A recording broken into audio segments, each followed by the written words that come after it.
Merhabalar, YouTube kanalıma hoş geldiniz. Bugün çok faydalı ve çok sağlıklı, özellikle çocuklar için çikolatalı puding hazırlayacağız. Bu pudingin yapımı çok farklı. Malzemesini duyunca çok şaşıracaksınız. Gerçekten çocuklar için boy uzatan, büyüten harika bir puding tarifi.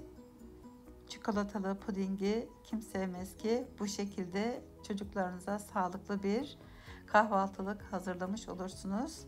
Ana malzemesi pudingimizin haşlanmış yumurta. Ben 3 adet köy yumurtasını haşladım.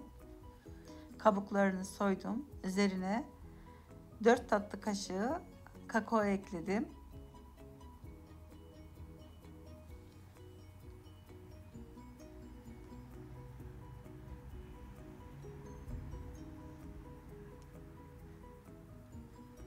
Dört yemek kaşığı kadar süt, 3 yemek kaşığı toz şeker.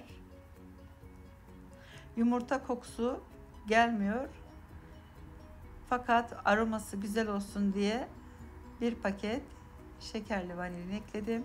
Kapağını kapatıyorum. Şimdi bunu blenderdan geçiriyoruz. Saniyeler içinde hazır.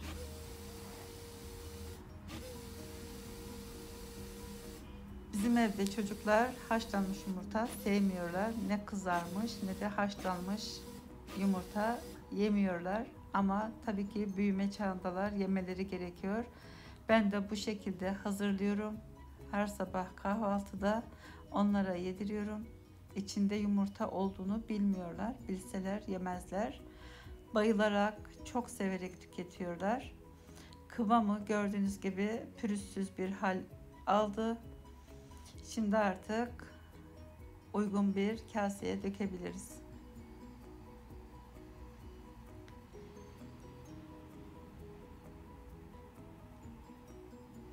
Görüyorsunuz çok güzel, akışkan, yoğun kıvamlı bir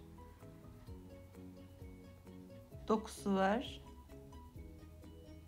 Tadı harika. Bilmeyen birine dediğim gibi yedirseniz asla içinde yumurta olduğunu anlamaz. Mümkün değil. İçinde hiçbir katkı maddesi yok. Un yok.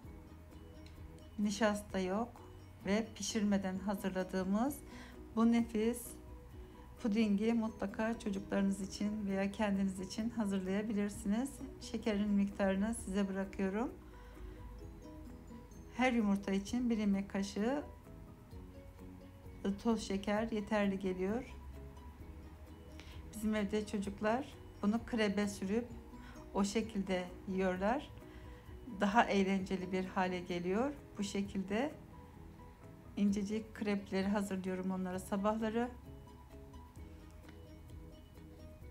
Rulo yapıp şöyle çubuklarla beraber sushi gibi yiyorlar. Çok seviyorlar.